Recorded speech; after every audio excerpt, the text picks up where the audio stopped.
Church में rule कुदस का नज़ूल होता है, जिन चर्चेज में गैर ज़ुबानों पर बलीग किया जाता है।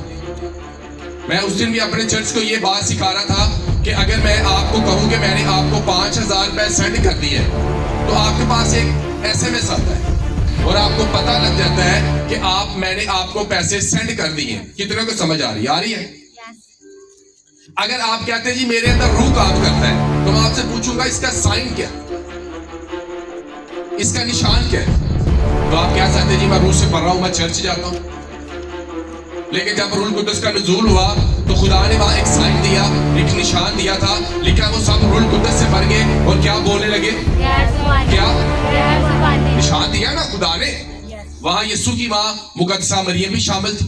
एक साइन मिला कि हमारे अंदर रूह है।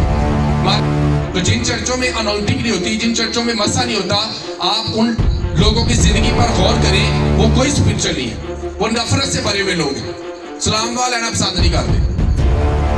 तो मसीह के अंदर क्या मोहब्बत थी। हालेलुया। अगर आप मसीह के फॉलोअर हैं तो आपके अंदर मोहब्बत होगी।